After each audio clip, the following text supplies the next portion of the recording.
देख रहे हैं नेटवर्क 33 राजकुमार के साथ। तो चलिए बढ़ते हैं आज की कहानी की ओर। दोस्तों, मेरा नाम गौरव है और मैं कोचिन के दिल कहे जाने वाले मधुपुर में रहता हूँ। वैसे तो मैं 3 साल पहले बीटेक में बैचलर्स कर रहा था, जिसके दौरान यह रूप कपकपा देने वाली घटना मेरे साथ घटी थी। उस वक्त मेरे बीटेक के पहले चरण के एग्ज़ाम चल रहे थे, पर लॉकडाउन के कारण एग्ज़ाम को बीच में स्थगित कर दिया गया। और लगभग इतना तो हमें भी पता था कि अब काफ़ी लंबी छुट्टी हमें मिलने ही वाली है। इसी बातचीत में हम एग्ज़ाम हॉल से बाहर आ रहे थे, तभी मेरे रूममेट ने एक बात सुझाव की, इस बार हमें अपने गांव से होकर आना चाहिए। यह बात लाजमी भी थी, क्योंकि मैं लगभग पिछले 5 साल से गांव नहीं गया था। मैंने कहा कि तू मेरे साथ मेरे गांव चल और वहाँ से हम फिर तेरे गांव चलेंगे और थोड़ा बहुत घूमकर हम वापस हॉस्टल आ जाएंगे। किसी तरह 3 दिन का सफ़र काट के हम ट्रेन से पटना उतरे। यहाँ से बहुत लंबा सफ़र होने वाला था, जो लगभग 6 से 7 घंटे का सफ़र था। यह 6 से 7 घंटे का सफ़र बस में होने वाला था, जो सीधा हमें दरभंगा को उतारता। हालांकि मैं जितनी बार बिहार आया था तो अधिकतर मैं सीधा दरभंगा उतरता था, जहाँ से ये 6 से 7 घंटे का बस का सफ़र मुझे झेलना नहीं पड़ता। पर इस बार हम पटना उतरे थे तो बस से जाना तो अब एक मजबूरी थी। शाम के कुछ 5 बजे हम बस स्टैंड पर आए और यह कहावत हमारे ऊपर बहुत अच्छी तरह से जम गई कि हाथ को आया और मुंह ना लगाया, क्योंकि एक बस अभी हमारे सामने निकली और थोड़ी समय बाद हमें पता चला कि वो आखिरी बस थी। अब हमारे पास बैठने के अलावा कोई और रास्ता भी नहीं था, क्योंकि यहाँ से ऑटो में जाने के लिए लगभग मुझे मेरा घर गिरवी करना पड़ता। यहाँ पर ऑटो वालों के तो अपने ही नखरे थे। मुझे वह वक्त याद है जब रात के 9:30 बजे के करीब हम बस स्टैंड के इधर ही बैठे हुए थे और लगभग मेरी आंख लगने ही वाली थी कि तभी ज़ोरों से किसी ने हॉर्न मारी और एक रोशनी की बड़ी चादर ने मेरे पूरे चेहरे को ढक लिया। जब मैंने आंख खोलकर देखा तो एक बस जो सामने से आ रही थी।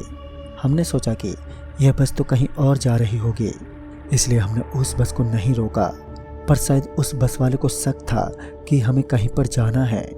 उसने हमारे सामने ही बस रोक दी और वहाँ से ड्राइवर बोला, भाई साहब कहाँ जाना है आपको? तो हमने जवाब दिया, वो दरभंगा जाना है। उसने कहा, चलो आओ। तभी हम बस के अंदर गए। बस पूरी खाली थी।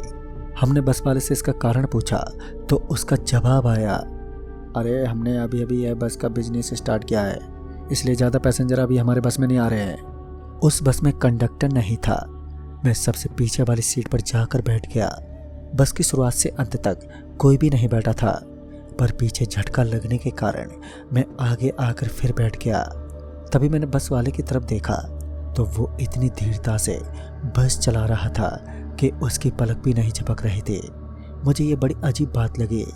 मैंने बस वाले को कहा, भाई साहब कितने पैसे लगेंगे? तभी उसने जवाब दिया कि अरे भाई साहब, मैं पैसों की बात नहीं करता, वहाँ कंडक्टर से तुम टिकट ले लो। मैंने चौंकते हुए कहा, कंडक्टर? कौन कंडक्टर? तभी किसी ने तेजी से आवाज़ में कहा, हाँ मैं कंडक्टर। जब हम दोनों पीछे मुड़कर देखने लगे तो हम दंग रह गए। पीछे एक आदमी खड़ा था जिसने कंडक्टर के कपड़े पहने थे। हम हैरान थे क्योंकि कुछ क्षणों पहले बस में एक आदमी भी मौजूद नहीं था। मैंने कहा, अरे ये कब चढ़े बस में?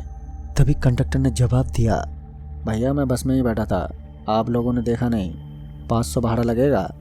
तभी मैंने अपना बैग देखा जिसमें मैंने पैसे रखे थे और पैसे सबसे नीचे रखे हुए थे, इसलिए मैंने कंडक्टर से कहा, अच्छा तुम 2 मिनट रुक जाओ, मैं देता हूँ। और वो कंडक्टर अपनी सीट पर जाकर बैठ गया। मैं पूरे मन में यही विचार कर रहा था, कंडक्टर कहाँ से बस में आया। मैंने ड्राइवर से भी पूछा, अरे आप इतनी रात को बस ड्राइव करते हैं, वो भी इतनी सुनसान इलाके में, आपको डर नहीं लगता? भूत प्रेत का कहर तो गांव पर बना ही रहता है ना। उस पर कंडक्टर हंसते हुए बोला, अरे इसमें डरने की कौन सी बात है, हाँ इधर अनजान शक्तियों का तो थोड़ा खतरा रहता ही है, पर यह तो हमारा काम है। तो मैंने कहा, खतरा? कैसा खतरा? कंडक्टर का जवाब आया, यहाँ की पुरानी कहानी है, तुम रहने दो। तो मैंने कहा, कहानी है तो सुनाइए ना। उसके बाद कंडक्टर यहाँ की एक कहानी बताने लगा जो इसी रोड से जुड़ी हुई थी। ऐसा कंडक्टर ने कहा था कि इस रोड पर काफ़ी समय पहले एक बस चलती थी जो लाल और हरे रंग से रंगी हुई थी, जिसमें कई सारे लोग बैठे हुए थे। पर वो बस जितनी बाहर से दिखने में मामूली लगती है उतनी वो थी नहीं। बस के लोगों का और ड्राइवर का और साथ ही कंडक्टर का मकसद ही अलग होता है। वो लोग बस में हर एक को चढ़ा लेते थे, भले ही वो कहीं भी जा रहे हों। उनका मकसद उस पैसेंजर को उसके जगह पर छोड़ना नहीं, उसे अपने स्थान पर ले जाना था। तभी मैंने पूछा, कौन से स्थान पर और क्या मकसद था उन लोगों का? तो इस पर बस वाले ने फिर बोलना शुरू कर दिया। वे लोग किसी पवित्र चीज़ को मानते थे और उसी की बलि के लिए लोगों को पकड़कर अपने महाराज को सौंपते थे, पर बहुत सारे लोगों को यह बात खटकती थी। तभी मुझे बस वाले के बोलने के तरीके में थोड़ी सी अजीब बात लगी कि वह उस बस का समर्थन कर रहा था या विरोध, यह मुझे समझ नहीं आ रहा था। तभी मैंने पूछा, तो क्या हुआ, अब वो बस नहीं चलती? और उन लोगों का क्या हुआ जो बस में थे? मेरे इतना पूछते ही बस वाला चुप हो गया। तभी मैंने अपना बैग उतारा और अपने पर्स को ढूंढने लगा। मेरा पर्स नहीं मिल रहा था। मैं थोड़ी चिंता में आ गया था क्योंकि इसमें अच्छे खासे पैसे रखे थे और तब तक रवि सो चुका था। तभी मुझे पर्स मिला तो मैंने अपना पर्स देखा जिसमें 2000 का नोट था। मैंने कंडक्टर से पूछा, भैया ये लीजिए, आपके पास छुट्टे हैं? कंडक्टर ने कहा, मेरे पास तो नहीं है, पर सामने उन बूढ़े अंकल से ले लीजिए। मैं हैरानी से सामने की तरफ देखने लगा तो सामने एक बूढ़ा व्यक्ति अपने दोनों हाथों को सीट के आगे रखकर सो रहा था। ये देखते ही मानो मैं अंदर से कांप उठा। कुछ समय पहले तो यहाँ पर कोई बैठा हुआ नहीं था और अब कहाँ से ये बूढ़ा व्यक्ति आ गया। मैं इतना सोच ही रहा था कि तभी उस बूढ़े व्यक्ति ने जवाब दिया, अरे बेटा शर्मा जी से मांग लो, तुम्हारे बाजू में ही तो बैठे हैं। और इसके बाद जो दृश्य मैं देखने वाला था उसने तो मानो मुझे अंदर तक हिलाकर रख दिया था। जब मैंने अपनी मुंडी घुमाई तो पाया कि बस तो पूरी फुल है। बस में काफ़ी सारे लोग बैठे हैं, हर सीट पर कोई ना कोई बैठा हुआ है। यहाँ तक कि मेरे बाजू वाली सीट पर भी एक आदमी बैठा था। मैं ये देखते ही डर से अब कांप उठा और फिसल कर नीचे गिर पड़ा। जब मैं गिरा तभी सभी लोग खड़े होकर मेरी तरफ देखने लगे और अब तो यह दृश्य दिल दहला देने वाला था। सबके चेहरे खूंखार पिशाच जैसे लग रहे थे। सभी के चेहरों पर अनेकों जख्म थे, कुछ की तो आंखें तक बाहर आई थी और सब शैतानी हंसी देते हुए मेरी तरफ देख रहे थे। मैंने अपनी मुंडी पीछे करते हुए जब उनकी ओर देखा तो बस ड्राइवर भी एक प्रेत में बदल गया था। बस अपने आप ही चल रही थी। बस ड्राइवर मेरी तरफ देखे जा रहा था और मेरा पसीने से बहुत बुरा हाल हुआ था। मैं अपनी आंख बंद करके जोर से चिल्लाने लगा। मैं पागलों जैसा कम से कम 5 मिनट तक चिल्ला रहा था। मेरी पसीने से हालत तरबतर हो चुकी थी। मुझे कभी नहीं लगा कि मैं जिंदगी में कभी इतना डर जाऊंगा। उस दिन मुझे डर का असली मतलब पता चला। मैं बेसुध हुए चिल्लाए जा रहा था। मुझे कुछ समझ नहीं आ रहा था कि तभी किसी ने मेरा हाथ पकड़कर जोर से हिलाने लगा। गौरव, गौरव क्या हुआ तुझे? जब मैंने उस ओर देखा तो वो रवि था जो मुझे संभालने की कोशिश कर रहा था। रवि कह रहा था, गौरव क्या हुआ तुझे? मैंने थोड़ा खुद को संभालते हुए अपनी आंखें खोली। तब मैं देखता हूँ कि बस में कोई नहीं था, सिर्फ मैं और रवि और बस वाला ही था। अब ये मेरी समझ से परे की चीज़ थी कि कुछ पल पहले मैंने क्या देखा था। अभी तक तो मैं जिससे बातें कर रहा था वह कंडक्टर कहाँ है, और मैंने बस वाले को बस रोकने को कहा। तभी रवि का हाथ पकड़कर अपना बैग लेकर भागते हुए मैं बस से उतर गया। हम किसी सुनसान जगह पर आ चुके थे। शायद ये मेरा भ्रम था, पर पिछले 1 घंटे में जो सब हुआ वो मेरा भ्रम नहीं हो सकता। रवि मुझसे बस एक ही सवाल बार बार पूछे जा रहा था कि हम बस से क्यों उतर गए और कहाँ जा रहे हैं। मैं पसीने में लथपथ बस उसका हाथ पकड़कर भागे जा रहा था। जब पिछली बार मैंने बस को पीछे से देखा तो बस के पीछे की खिड़की पर मुझे वो सारे प्रेत दिखते हुए दिखाई पड़ रहे थे। ये सच में दिल दहला देने वाली एक बहुत ही खौफनाक दृश्य था।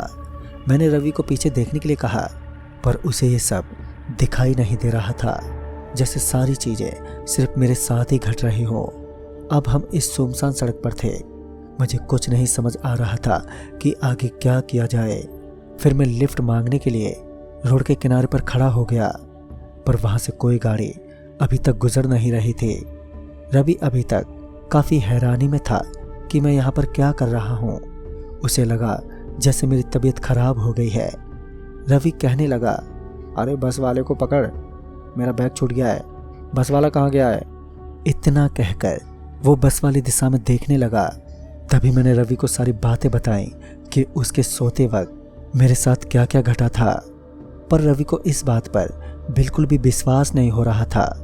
मैं उसे विश्वास दिलाने की बहुत ही कोशिश कर रहा था, पर मानो रवि को ऐसा लग रहा था जैसे मैंने कोई बुरा सपना देखा हो, क्योंकि उसे कुछ भी ऐसा अनुभव नहीं हुआ। और मैं आते हुए गाड़ियों को हाथ दिखा रहा था ताकि किसी से लिफ्ट ले सकूं, पर वहां पर कोई गाड़ी आने का नाम ही नहीं ले रही थी। रास्ता बिल्कुल शमशान घाट जैसे सुनसान लग रहा था। वहां पर जू भी नहीं रेंग रही थी। इतने बड़े रास्ते पर ऐसा लग रहा था हवा और हमारे अलावा और कुछ भी नहीं है। दोनों तरफ से जंगल ठहरे हुए थे जो इस दृश्य को और भी भयानक बनाने में अपना योगदान दे रहे थे। मेरी मनोदशा उस समय बयां करने जैसी नहीं थी। तभी अचानक से प्रकाश की एक चमक आती हुई दिखी जो बहुत तेजी से हमारी तरफ बढ़ रही थी। फिर एक आवाज आने लगी जैसे कोई बस आ रही हो।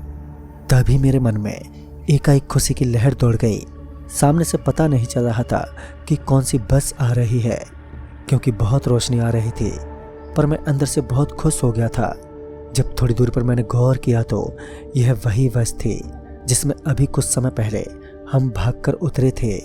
यह बस को देखते ही मैं एक झटके में रवि का हाथ पकड़कर झाड़ियों के पीछे जाकर छुप गया, यह सोचकर कि यह बस यहाँ से चली जाएगी, जो कि सही भी थी, क्योंकि बस हमें नज़रअंदाज किए आगे गुजर गई। मैंने मन में चैन की सांस ली, पर यह चैन ज़्यादा समय तक का नहीं था।